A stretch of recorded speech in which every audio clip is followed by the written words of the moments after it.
diabetes. As you've already seen from Dr. Masaru Emoto, water makes up 85% of our body, and the thoughts we think actually create a vibration in the water that has memory. And so you have to think positive thoughts. Again, we go back to forgiveness and letting go, thinking positive thoughts, expecting to be healthy, not listening to what people tell you, not taking in beliefs.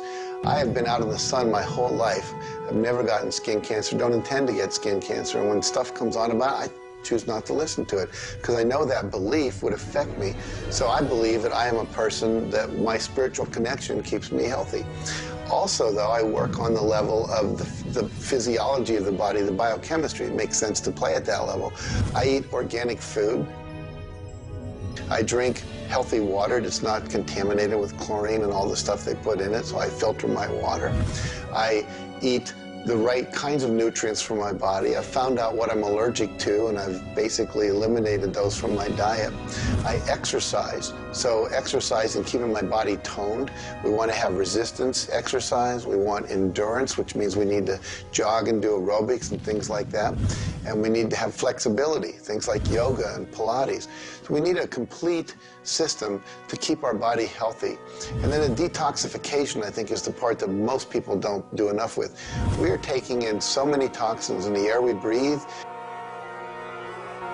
But if you will cleanse on a regular basis, I cleanse every Monday. I just do a cleansing diet where I just drink liquids and then I don't eat anything else, and my liver has a chance to get rid of all the toxins that are in my body. I want you to understand that you have a marvelous mind and you can do anything with it, and don't ever listen to anybody that tells you you can't. You want to start to look at yourself not as a body or as a name. Like, I'm not Bob Proctor. Bob and Proctor are just two words. You've never heard anybody phone into school and say, body's not coming today, it's sick. Never hear anyone say, hand, it's my hand, my body, my name. Well, you see, there's something wonderful about you and something wonderful about me, and it's the same thing. We have a marvelous mind. We're creative beings. Talk to your body. You're not a body, you live in a body. Now, this may sound silly because maybe nobody's ever said this to you before, but go around just repeating maybe 1,000 times to yourself, I'm not a body, I live in a body. I'm not a body, I live in a body. I'm not a body, I live in a body. Then start telling your body to relax. The meta secret to great health is to feel good now. You do that with good thoughts, you do that with good food, you do that with plenty of sleep, you do that by doing what you love. That's the meta secret to great health. The meta secret to health is to honor your body. Listen to your body. Are you tired? Are you hungry? Are you thirsty? Do you need time to play? Have greater health. Honor your body. Health. Not just physical health, not just eating the right things and getting exercise, but let's talk about emotional health. This means doing what you love, loving what you do, looking forward each day, researching, helping other people, giving back. This is the meta secret to emotional health. To me, recognizing the divine component in us has a twofold effect. On the one hand, it's incredibly humbling, because how many of us really live up to being godly? How many of us really maximize the God-given talents that we're given? How many of us really live lives of fulfilled potential? So on the one hand, it's kind of intimidating, but on the other hand, it's very inspiring. It's inspiring to think, I, as a human being, am capable of being godly. I'm not God, I'm not going to confuse myself with God, but I am capable of being godly. I am capable of a goodness which can resound around the world. I am capable, like God, of using language to bring things into existence. An architectural drawing is the languaging of a building into existence. A marriage contract is the languaging of a relationship into existence. Any sort of contract does that. A novel creates a world that may be more real to us than the so-called real world that we are living in. And being godly is both an obligation, which frankly I feel I fall vastly short of, but also an incredibly inspiring opportunity. And the ancient traditions, not only the one that I come from, but really all of them, teach us this. The law of rhythm is the very fabric of life itself. Rhythm is everywhere. Things are born and things die. We move into a season and we move out of a season. We go within and we go without. We change. Rhythms flow in our emotions as well. You cannot always be feeling happy. Sometimes you'll feel sad, you'll feel down, and then you'll come out of it. Whatever goes up must come down. You've heard the language. Rhythm is exactly that. And the minute you begin to realize that all of life is all about the law of rhythm, then you can flow easily in bad times and then have more fun in happy times. When you start to expect rhythms, know that if you're happy in one direction, you can also be unhappy in the other direction. The law of rhythm surrounds us, works with us, and if you master it, there's nothing you can't do. The meta secret to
When you make a mistake, laugh at yourself. Don't get serious with yourself. It plays a very, very important role in a healthy, relaxed life.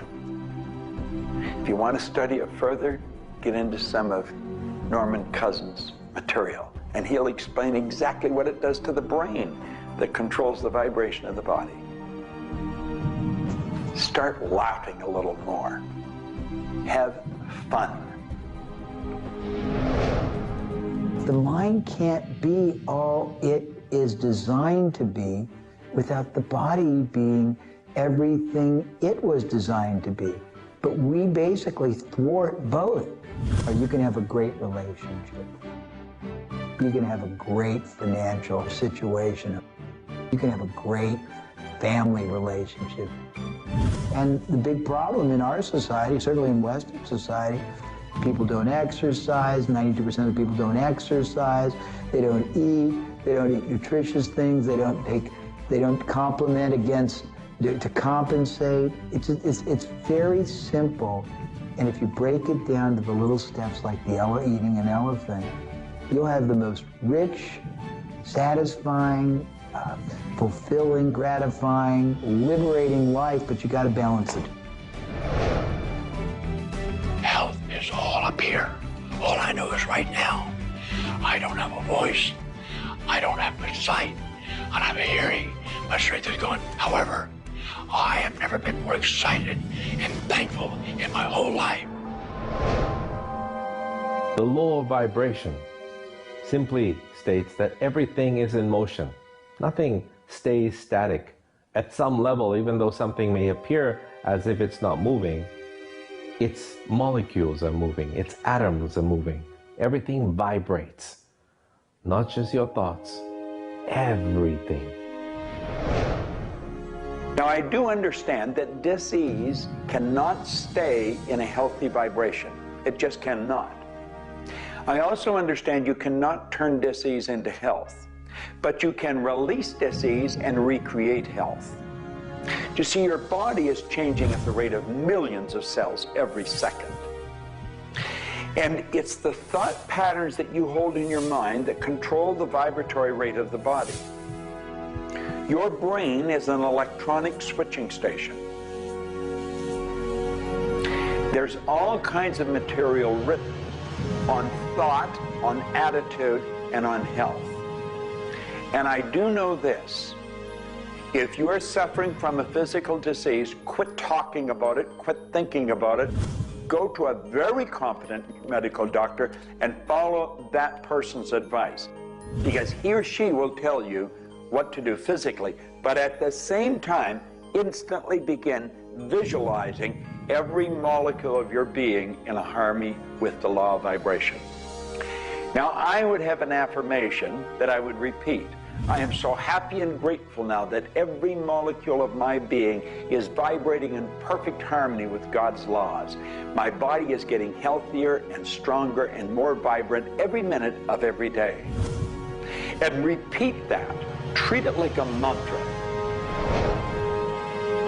I can't predict what's going to happen for you personally, but I do know that hundreds of people, if not thousands of people, have experienced healings and cures by beginning to change their thoughts about what's going on in their body. In my book, The Attractor Factor, I talk about a person who had cancer. She experienced the idea of forgiving everybody and everything in her life, and she went through the process of doing that, working with a coach. She then went back into the doctor's office. They opened her for surgery, and there was no cancer. It was gone. By forgiving everybody in her life, including herself, she transformed her body. She reached this place of healing and this place of peace. And as a result, she experienced a cure. If you're finding yourself sitting here watching this and you're ill, you've got a chronic condition, you're sick, what you need to do is a couple of things. Number one, you need to first work on your attitude. You need to believe you can get healthy. You need to not believe anyone who tells you you're going to die, or it's terminal, or it's going to take a long time. Literally, we know that we can get rid of a disease in minutes, in literally minutes. I had a cold once, and a person literally did an exercise with me. My nose dried up, my fever went away, the achiness went away in 5 minutes. So we know the power of the mind. We know that you have to forgive and release. So much work now being done on cancer, where we know there's resentment, and different forms of resentment will come into different forms of cancer in the body. So it's critical to get yourself aligned with spirit. When you are aligned with spirit through meditation, through doing the things that bring you joy, through doing the things that align you, and you know what that is for you. It could be singing, it could be walking in nature, it could be petting your cat. When you move into that state, healing naturally takes place through you. There's this innate natural healing ability that's always working to heal you if you get you out of the way. By you, I mean your ego mind, your beliefs, your fears, your doubts, all of that stuff, all of the resentments you've held that you haven't released, that will keep you sick. So you've got to do some kind of work to get into a spiritual alignment and to release the negativity. Emotional pain is very real. It's like sorrow, grief. Like grief comes in waves. It just sort of overcomes you and then it sort of fades away. You could have experienced some traumatic situation, anything from rape to the loss of a loved one or being held up, where somebody invaded your privacy in some way or another. And it causes deep emotional pain. What we want to realize is that we are bringing that on ourselves. You say, well, wait a minute, you're not bringing it on yourself. No, but you're reliving the situation. We've got to separate ourselves from the incident, from the situation. We've got to realize that it's a very real part of life and attempt to separate ourselves from it and deal with it as best we can and then let it go. Otherwise, we're going to carry it with us and we're going to keep experiencing it over and over and